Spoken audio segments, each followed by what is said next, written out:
Halo, Assalamualaikum warahmatullahi wabarakatuh. Berjumpa lagi di channel YouTube Guru Online. Baik, kali ini kita akan belajar di pembelajaran Bahasa Indonesia kelas 11 tentang teks argumentasi dengan tema mengenalkan dan mempromosikan produk pangan lokal Indonesia. Nah, pada materi ini kita akan belajar tentang ide pokok dan ide penjelas, kalimat fakta dan kalimat opini, pola pengembangan paragraf deduktif dan induktif, paragraf kohesi dan koherensi, pengertian, ciri-ciri, dan jenis poster. Kita akan pelajari pada materi kali ini. Yuk, disimak. Nah, kita lihat sekilas tentang paragraf argumentasi. Teks argumentasi biasanya digunakan oleh penulis untuk menyampaikan opini berupa ide-ide atau gagasan-gagasannya tentang suatu hal. Oleh karena itu, kita di sini akan belajar tentang adanya ide pokok, ide penjelas, fakta, opini dalam paragraf, pola pengembangan paragraf itu seperti apa, ada deduksi dan induksi, paragraf kohesi dan koheren, serta kita belajar tentang poster. Nah, kita lihat di materi yang pertama, yaitu ada ide pokok. Nah, secara umum, paragraf dibentuk oleh dua unsur, yaitu ide pokok dan ide-ide penjelas. Ide pokok adalah ide atau gagasan yang menjadi pokok pengembangan paragraf. Ide pokok adalah pokok persoalan atau pokok perbincangan dalam suatu paragraf. Ide pokok juga merupakan penuntun dalam memahami isi, karena disitulah inti informasi yang ingin disampaikan oleh penulis. Ide pokok dituangkan dalam kalimat utama. Nah, karena ide pokok dituangkan dalam kalimat utama, kita harus tahu bagaimana ciri-ciri kalimat utama. Yang pertama, kalimat utama dapat berdiri sendiri. Yang kedua, mengandung masalah yang potensial untuk diperinci dan diuraikan lebih lanjut. Yang ketiga, mempunyai arti yang cukup jelas tanpa dihubungkan dengan kalimat lain. Dan yang keempat, dapat dibentuk tanpa bantuan kata sambung dan frasa transisi. Nah, setelah kita paham tentang ide pokok, sekarang kita belajar tentang ide penjelas atau ide pendukung. Ide-ide penjelas dituangkan dalam kalimat-kalimat penjelas. Sebagai penjelas, maka dalam satu paragraf minimal terdapat dua kalimat penjelas. Kalimat penjelas memiliki ciri-ciri. Yang pertama, merupakan kalimat tidak dapat berdiri sendiri. Yang kedua, kalimat akan memiliki arti yang jelas setelah dikaitkan dengan kalimat lain dalam satu paragraf. Yang ketiga, pembentukannya sering memerlukan kata sambung atau frasa transisi. Yang keempat, isinya berupa perincian, keterangan, contoh, dan data tambahan lain yang bersifat mendukung kalimat utama. Setelah itu, kita lihat contoh ide pokok dalam kalimat utama yang didukung ide penjelas dalam kalimat-kalimat penjelas. Yang pertama, bahasa adalah salah satu sarana dalam menyampaikan pesan kepada orang lain. Kedua, bahasa sebagai sarana penyampai pesan bisa berwujud bahasa lisan atau bahasa tulis. Ketiga, bahasa yang digunakan dalam komunikasi lisan berbeda dengan bahasa yang digunakan dalam komunikasi tulis. Keempat, selain itu, meskipun sama-sama bahasa lisan atau sama-sama bahasa tulis, bentuk bahasa yang digunakan dapat berbeda. Kelima, perbedaan situasi menyebabkan terjadinya perbedaan bentuk bahasa. Nah, kita lihat yang ditandai oleh warna merah itu merupakan ide pokok dalam kalimat utama.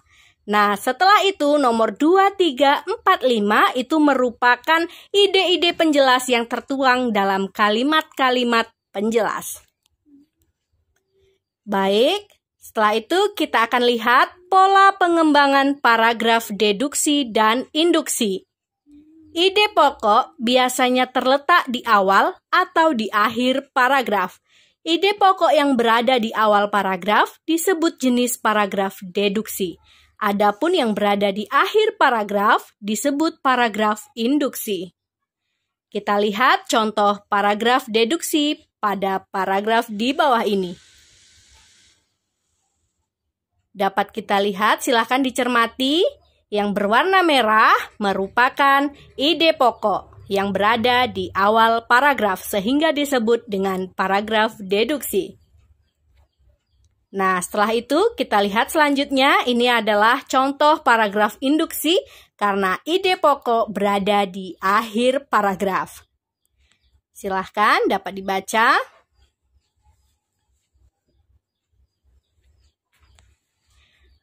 Nah, sekarang kita lihat materi tentang kalimat fakta dan kalimat opini. Kalimat fakta, fakta adalah sesuatu hal yang benar-benar ada dan terjadi.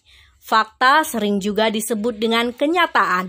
Fakta dapat diperoleh melalui suatu pengamatan terhadap suatu objek atau peristiwa atau kejadian tertentu. Kalimat fakta adalah suatu kalimat yang di dalamnya terdapat sebuah informasi yang sebenarnya dan dapat dibuktikan kebenarannya. Kita lihat ciri-ciri kalimat fakta. Yang pertama, bersifat objektif. Kalimat disajikan berdasarkan penalaran atau logis. Yang kedua, dilengkapi data autentik berupa angka dan bukti tentang objek. Yang ketiga, umumnya berisi jawaban atas pertanyaan apa, siapa, kapan, di mana, dan berapa. Keempat, acuan peristiwa terjadi pada masa lampau dan sekarang. Contoh kalimat fakta. Organisasi Pangan dan Pertanian Perserikatan Bangsa-Bangsa memperingatkan negara-negara anggotanya untuk menjaga ketersediaan pangan nasional di negara masing-masing. Kita beralih ke materi tentang kalimat opini. Opini merupakan pendapat, pikiran, dan pendirian. Oleh karena itu, opini adalah pendapat atau pikiran seseorang yang belum tentu benar karena tidak atau belum ada bukti kebenarannya. Contoh, pandemi COVID-19 mengajarkan kepada kita bahwa ketahanan pangan nasional sangat penting ketika negara lain tidak dapat melepas cadangan pangan ke pasar global. Baik, kita lanjut materi kohesi dan koheren. Syarat paragraf yang baik adalah memiliki kesatuan dan kepaduan makna. Kohesif bermakna berpadu, melekat satu dengan yang lain. Koheren bermakna berhubungan, bersangkut paut, dan runtut. Masih di materi kohesi dan koheren. Kesatuan atau kohesi sebuah paragraf dianggap memenuhi kriteria kesatuan apabila kalimat-kalimat dalam paragraf tersebut bersama-sama mendukung suatu hal atau tema tertentu yang diangkat. Hal ini karena sebuah paragraf yang baik biasanya hanya mengangkat satu gagasan pokok saja. Kepaduan atau koherensi adalah sebuah paragraf dianggap memenuhi kriteria kepaduan apabila semua kalimat yang membangun paragraf saling terkait antara kalimat yang satu dan kalimat lainnya yang membentuk paragraf tersebut. Nah, kita sekarang sudah hampir berada di ujung materi. Kita lihat di sini ada materi tentang poster. Menurut KBBI, poster adalah plakat yang dipasang di tempat umum berupa pengumuman atau iklan. Dengan kata lain, poster adalah media publikasi yang terdiri atas tulisan, gambar, atau kombinasi keduanya dengan tujuan memberikan informasi kepada halayak ramai. Secara umum, tujuan dan maksud dibuatnya poster adalah sebagai media publikasi agar masyarakat membaca dan melakukan sesuatu sesuai dengan apa yang ada dalam poster tersebut. Secara khusus, maksud dan tujuan dibuatnya poster bergantung pada apa yang diinginkan oleh si pembuat poster, seperti untuk tujuan komersil, mencari simpati publik, mencari perhatian masyarakat, dan sebagainya. Kita lihat, adapun ciri-ciri dari poster. Yang pertama, poster terdiri atas komposisi huruf dan gambar di atas media kertas atau kain yang berukuran besar. Kedua, poster ditempel pada tempat umum dengan maksud menarik perhatian masyarakat. Ketiga, poster pada umumnya dibuat dengan perpaduan warna yang kuat. Keempat, bahasa yang digunakan dalam poster singkat, jelas, dan tidak rancu agar mudah dipahami.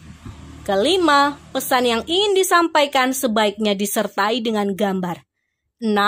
Poster dapat dibaca secara sambil lalu. Kita lihat, adapun syarat poster yang baik.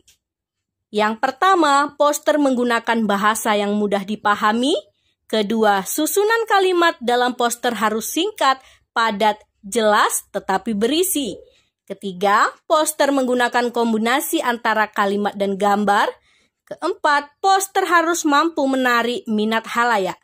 Kelima, media yang digunakan dalam poster harus menggunakan bahan yang tidak mudah rusak atau sobek.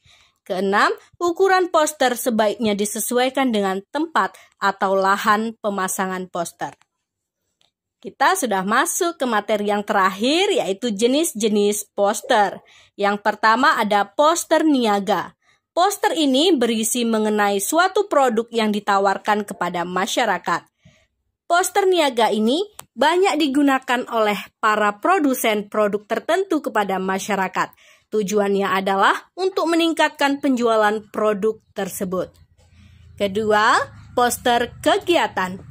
Poster ini digunakan untuk memberikan informasi mengenai suatu acara. Di dalam poster ini biasanya terpampang nama acara, lokasi, serta waktu dimulainya acara. Penggunaan poster ini bertujuan agar banyak orang yang hadir dan meramaikan acara tersebut. Yang ketiga, poster layanan masyarakat. Poster ini berisi sosialisasi program baru yang dibuat oleh pemerintah kepada masyarakat. Keempat, poster kelas. Poster kelas merupakan poster yang dibuat dengan tujuan untuk meningkatkan motivasi peserta didik yang ada di dalam kelas atau sekolah. Nah, bisa kita lihat contoh poster. Seperti ini ya, ada kombinasi gambar dan tulisan dan disajikan dengan cara yang menarik. Terima kasih, semoga bermanfaat. Saya akhiri, wassalamualaikum warahmatullahi wabarakatuh.